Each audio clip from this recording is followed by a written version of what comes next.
Makocha wote ambao waliopo Young Africans, kocha ambao yupo kwa muda mrefu, yani mkataba wake ni mrefu, ni kocha wa fitness.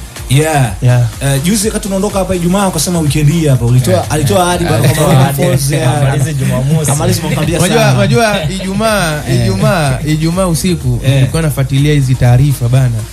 Ilishindikana kwa sababu kama ulivyosema Romuald Lokoto Drabi alihitaji kuja na technical bench yake yote, na swala lilishindikana mnamo saa 5:59 kwa sababu walikuwa wanamaliza, kwa sababu ilikuwa hivyo ili aanze safari. Yani itakiwa Jumatatu aanze mazoezi, yani siku ya leo aanze mazoezi na timu, lakini baada ya kushindwana hivyo siku ya Jumamosi Young Africans walifanya tathmini ya kuwa na coach.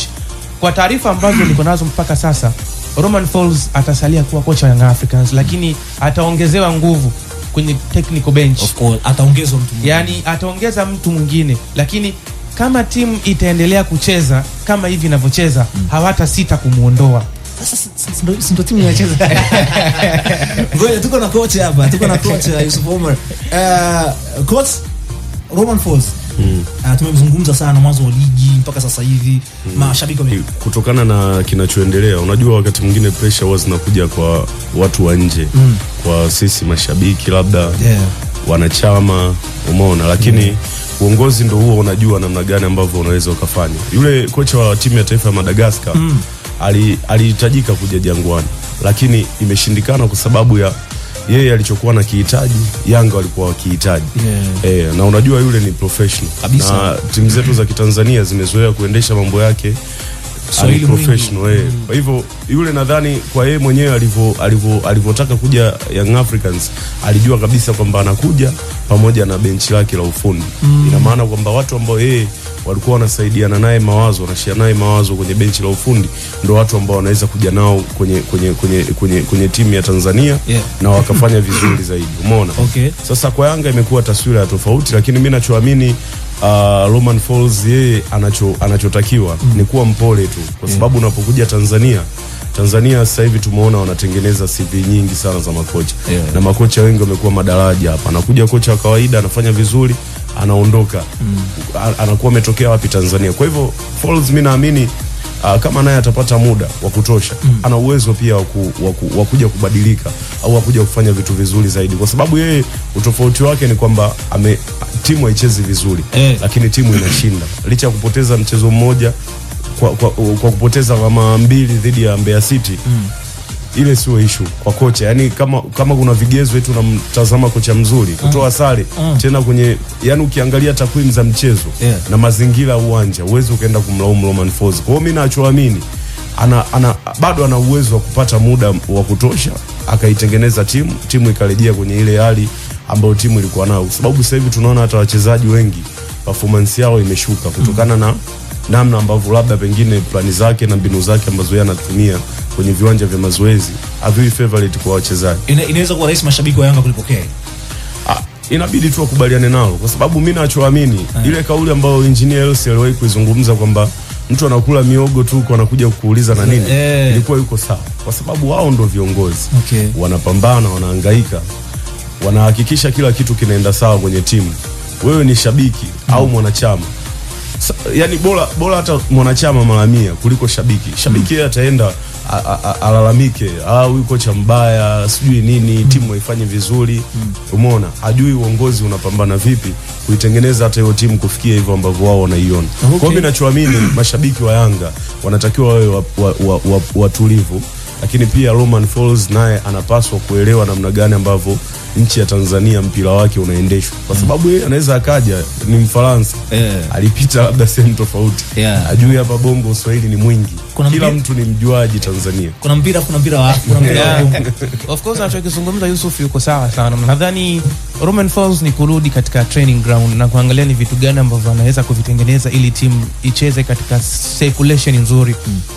Young Africans kwenye miaka yote performance yake ilikuwa kwenye base ya midfield ambavyo alikuwa akitengeneza Khalid Aucho. Na hiyo ndio sema ambao wamekuja kina Lassen Kouma, kina Conte, kina Momo Dumbia. Kwa hiyo anatakiwa atengeneze structure, kama hawezi kutumia ile structure waliopita, atengeneze mpango mkakati kuhakikisha Young Africans inatengeneza mpango mwingine wa kwenda mbele, kwa sababu tumeona baadhi ya mechi Young Africans ikiwa ikistruggle kutengeneza nafasi, na kama ikistruggle, shida inakuwa ni kwa mwalimu, kwa sababu kama timu haiwezi kutengeneza nafasi, wa kwanza kuhojiwa hapa atakuwa ni mwalimu Romain Folz. Nadhani ni wakati sasa Romain Folz kurudi na kwenye training ground, kukaa na wasaidizi wake na kuangalia mpaka hapa ameshajua pressure jinsi ilivyo na Young Africans ambavyo mashabiki wanahitaji. Kwa hiyo ni namna tu nzuri ya kukaa na kuangalia timu yake inabidi icheze vipi, au yeye mfumo wake ni upi, na sehemu gani ambavyo anahitaji wachezaji wake wacheze, mwisho wa siku timu iweze kupata matokeo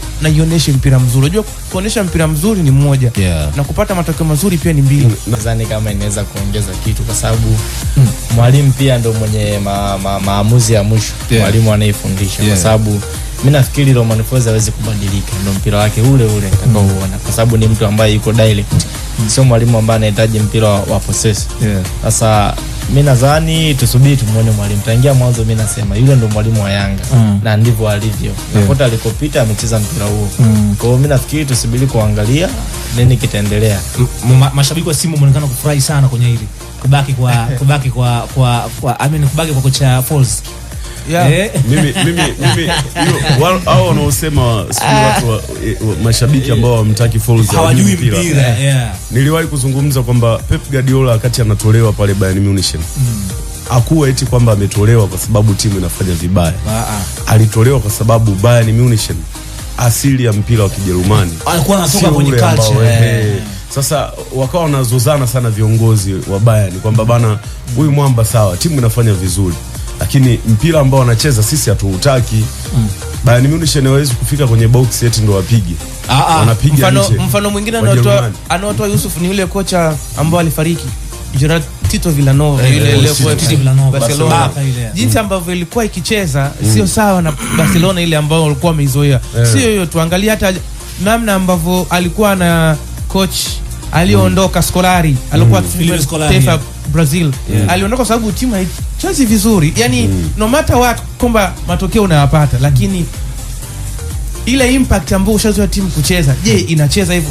Ni walimu wengi sana ambao wamekuja. Leo hii kipindi Spurs wanamuondoa Jose Mourinho. Sio tu in terms of performance. Hapana. Hata timu inavyocheza kuna vitu ambavyo walimu wengi wanashindwa kuendana na falsafa ya timu wanayokuta. Kwa hiyo mimi naamini hata Romain Folz anaweza akaondoka sio kwa sababu ya matokeo, ni kwa sababu ya timu jinsi inavyocheza. Haichezi vizuri. Mnaliona ili kubaki kwa Folz, mnaliona kama nguvu la Yanga? Mimi ni kwa vitu, unajua game za kirafiki hizi tena ambazo hazionekani. Yaani mtu kuwa na malalamiko au kuwa na mazungumzo mengi inakuwa ni changamoto. Kwa sababu hajaona, anaweza akaona labda picha kama hivyo unavyosema, Kante amenyang'anywa mpira, wamempoka mpira, wameenda kufunga. Unaweza ukaona picha tu labda, au ukaona kivideo clip ambacho ni hauwezi ukaelewa yani namna gani ilikuwa. Na mimi umetaja line hapo ya Simba ambayo ilicheza na Al Hilal. Ina maana mabadiliko hapo ni labda wachezaji wawili tu ambao ni first 11.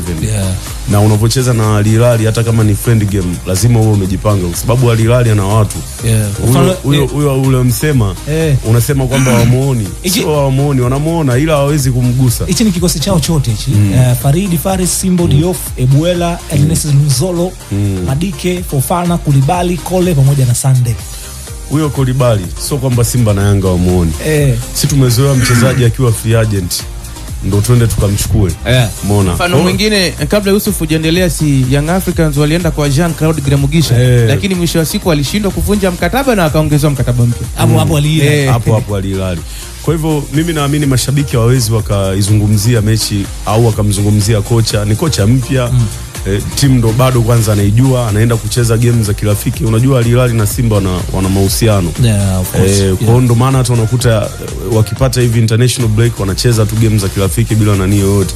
Sasa Pantev hawezi watu sasa hivi wakamjaji au yani hivyo tu. Yani tukisema kwa mashabiki ambao wanazungumza ndo wale sasa ambao hawezi kujua mpira kwamba yani tunafungwa huyu kocha hamna sina nini. Mechi hujaiona, hujajua kocha labda anahitaji kitu gani. Kuna game ambazo unaweza ukacheza friendly, kocha akasema tunaingia kwenye hii game, plani yangu mimi nione muundo wa timu yangu umekaaje, nione mchezaji gani unachezaji, nione fulani unachezaji. Akwambii kwamba tunahitaji matokeo, anakuambia mimi nahitaji nione leo fulani unacheza kwenye mfumo upi, fulani unacheza kwa style ipi, yani hivyo. Lakini unapoingia kwenye game ambayo kocha anahitaji matokeo, maelekezo anayotoa ni tofauti. Kwa wachezaji wanaenda wanajua kabisa kwamba kocha bado anahitaji kutuona, ni kocha mpya, wachezaji wale ni watu wazima na wao wanajua kabisa kwamba tunatakiwa tukaonyeshe kitu kwa kocha. Huenda leo mimi nimepata nafasi kama umemtaja Awesu, alikuwa na muda naye apate nafasi, lakini kama kocha amekuja ameonyesha kitu, kocha anaweza akamtumia. Kwa hiyo hizi games za kirafiki mara nyingi makocha huwa wanazitumia, tena makocha wapya huwa wanazitumia kwa ajili ya kuiona timu yao namna ambavyo inacheza na performance ya mchezaji mmoja mmoja. Tulikuwa hapa ndani, nadhani tulikuwa tuko wote. Ulizungumza juu ya wasiwasi wako timu nne zote ku qualify tu na jinsi ambavyo tunazidi kusogelea, kwa sababu ni kesho kutwa tu Ijumaa hapa. Maandalizi ambayo yanafanyika na mwingiliano wa national team, mnaona hatari yoyote ya vilabu vya Tanzania kushindwa ku qualify kwenye hatua ya makundi ya CAF Champions League kutokana pia na aina ya michezo ambayo wamecheza kwenye hatua za awali? Binafsi mimi hatari hiyo kubwa sioni, japo kunaweza ukawa kuna wasiwasi, lakini mimi binafsi sioni hatari, kwa sababu sasa hivi timu zinacheza mechi za kiufundi ambazo zinajaribu kuonesha makocha, japo kwa kocha yeyote ambaye ana kikosi chake chote kuna shida, kuna vitu anashindwa kuimplement kwa baadhi ya wachezaji.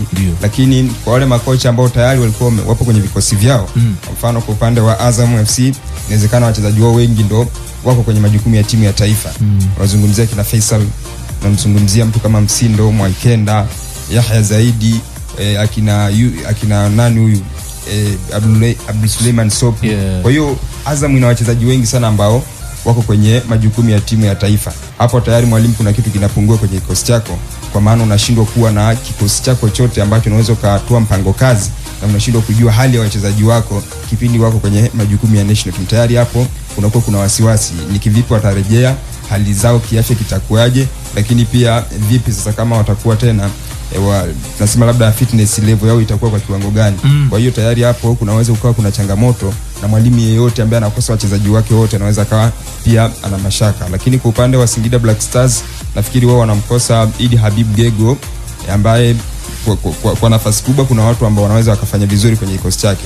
Pia hata kina Chama pia walienda kwenye majukumu ya timu ya taifa. Na kwa upande wa Singida, mimi nawatazama Singida kama ni miongoni mwa timu ambazo zina vikosi vipana sana, ambao mimi binafsi akinipi mashaka kulingana na ubora wa kila mchezaji. Unajua ubora wa mchezaji mmoja na mwingine hautofautiani kwa kiwango kikubwa. Yaani unavyomzungumzia Maruf Chakei, ukaja kumzungumzia Clatous Chota Chama, hawatofautiani kwa kiwango kikubwa. Kwa hiyo kwa upande wa Singida Black Stars, wao walau bado kikosi chao ni kipana. Tukirudi sasa kwa upande wa labda wekundu wa Msimbazi Simba, ambao wao wameonekana kucheza michezo ya kirafiki. Kwanza wao wana meneja mpya ambaye bado anapaswa kuwafahamu wachezaji wake, ndio maana anazidi kucheza michezo ya kiufundi, mimi naiita hivyo, kwa sababu anataka kuona ni kwa namna gani wachezaji wake wanaweza wakatekeleza maagizo ya kiufundi. Alikuwa na uwezo tu wa kujitafutia timu yoyote tu Dar es Salaam, akajipigia zake 4 na shughuli ikawa imeisha, lakini akaona kipimo sahihi ni Al Hilal, ambayo unapokutana na kikosi kama Al Hilal ni sawa sawa na utakavyokutana na timu nyingine yoyote barani Afrika. Labda ukiwatoa Top Giants, labda timu 4 tu ambazo zinaweza zikawa hazifanani ubora na kikosi kama cha Al Hilal. Kwa hiyo ukacheza mechi ya kwanza na wao ukashinda, ukaenda tena kujipima kwenye mechi ya pili, kwa sababu na wao pia watakuja kitofauti, hawatakuja kama walivyokuja mechi ya kwanza. Kwa hiyo ni vizuri wakakuonesha madhaifu yako mapema, kwamba timu yako ni kwa nini imeruhusu magoli, kwa jinsi gani wachezaji wako wamefanya makosa, then ukiingia kwenye kiwanja cha mazoezi uwezo ukarekebisha yale ambayo uliyaona kwenye mchezo mgumu dhidi ya Al Hilal, ambao mimi nautazama hivyo, kwa sababu unapozungumzia mpinzani kama Al Hilal ni miongoni mwa wapinzani ambao karibu kila mwaka wao michuano ya Afrika inakuwa sio shida zao, wanashiriki, japo kwa miaka hivi karibuni wamekuwa wafiki mbali. Kwa hiyo unaweza kuona ni kwa jinsi gani wanaweza wakakupa test halisi wewe kama mwalimu, ukiangalia kikosi chako wakati ndo kwanza unaenda kwenye kikosi ambacho hujui baadhi ya wachezaji, hujui namna gani wanaweza wakatimiza majukumu yao. Kwa hiyo ni muhimu sana kuangalia. Nikirudi kwa upande wa Young Africans, wao walau japo kuna wachezaji ambao wameondoka kwenda kwenye majukumu ya national team, lakini mimi bado naamini wana ubora na wana wachezaji ambao wanaweza wakafanya vizuri. Tunawazungumzia watu kama kina Pacome, kama watapata majeraha ni moyo wa Young Africans. Na siku zote klabu ni lazima uwe na mchezaji ambaye anaweza kukuokoa wewe kwenye nyakati ngumu. Tuangalie pressure before